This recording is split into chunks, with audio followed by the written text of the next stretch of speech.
ప్రభునందు మాకు అత్యంత ప్రియులైన దేవుని ప్రజలందరికీ యేసుక్రీస్తు వారి దివ్య నామంలో శుభాలు ప్రకటిస్తున్నాను.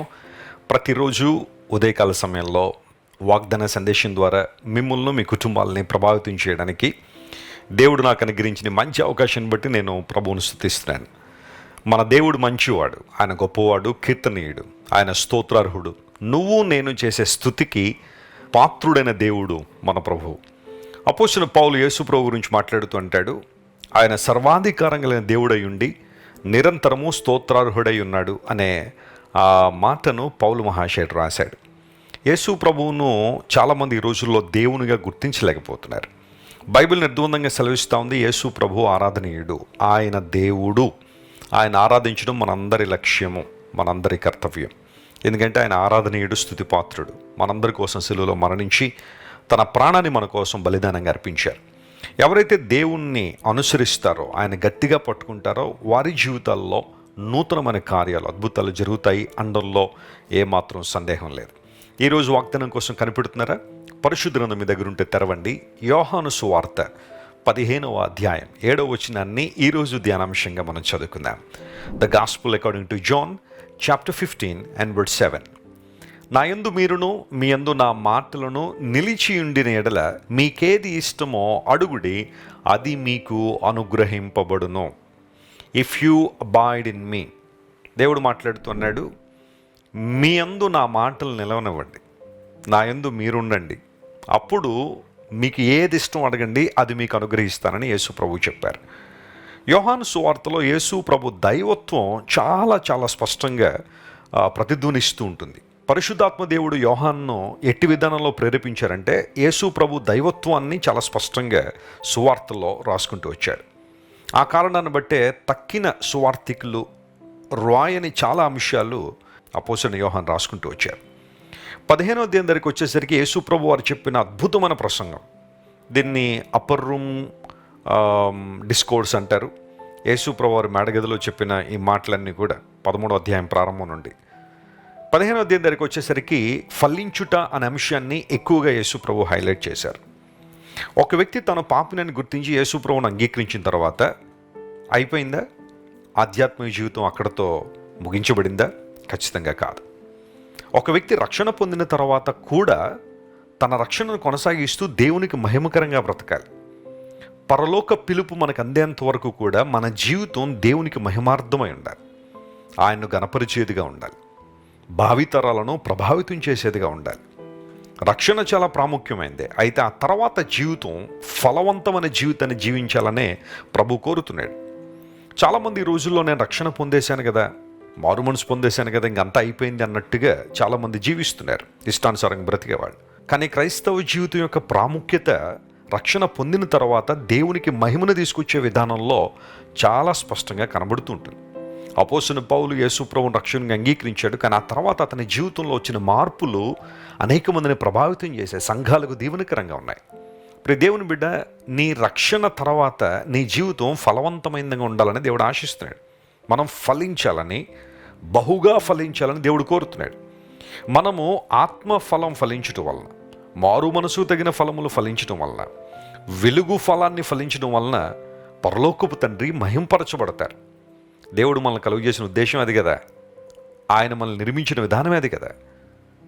నా పేరు పెట్టుబడి నా జనులు నా ఎదుగు తీసుకురండి, ఎందుకంటే నా మహిమ నిమిత్తం నేను వారిని కలుగు చేశాను, వారిని సృష్టించానని దేవుడే మాట్లాడాడు.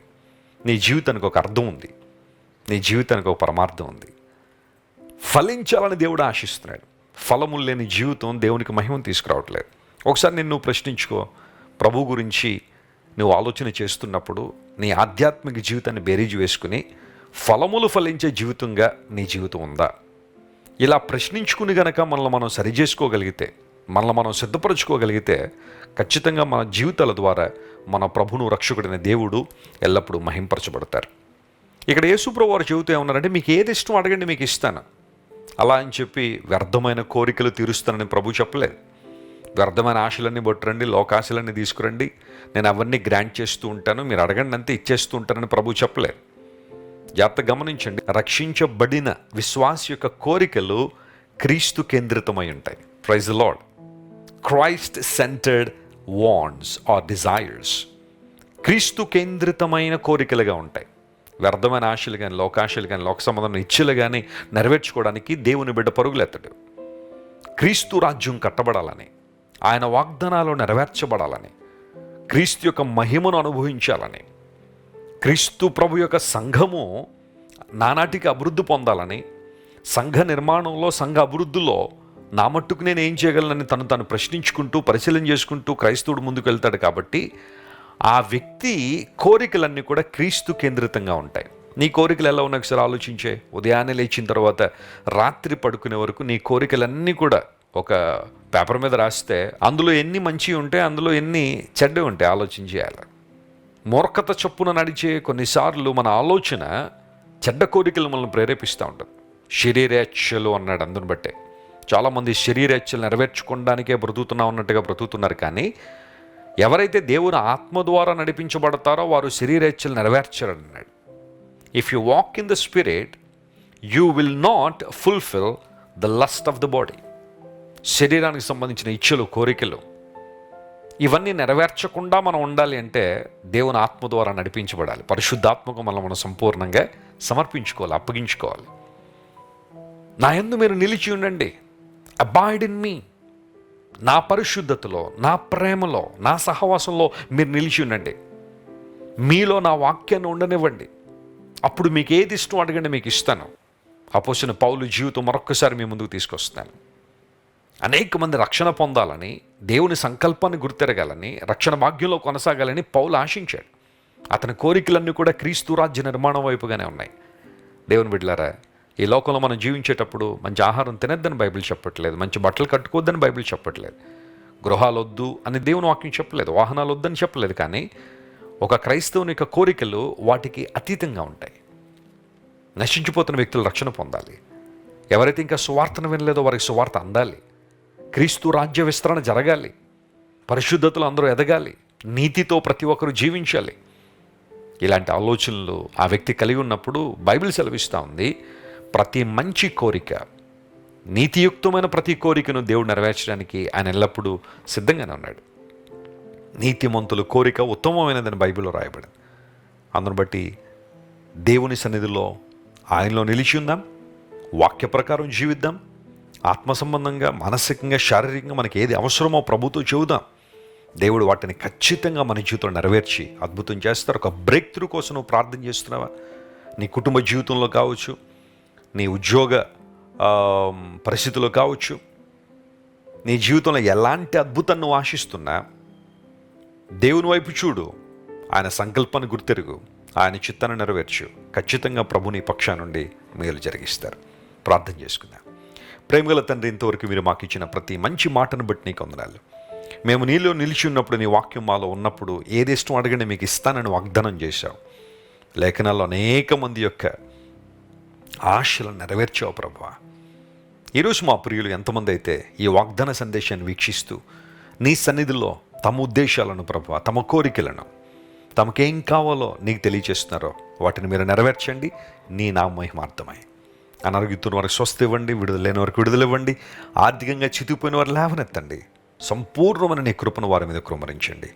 ఘనత మహిమ నీకు మాత్రమే ఆరోపిస్తూ యేసయ్య అతి శ్రేష్టమైన నామం పేరిట అడిగి వేడుకొనిచున్నాం తండ్రి.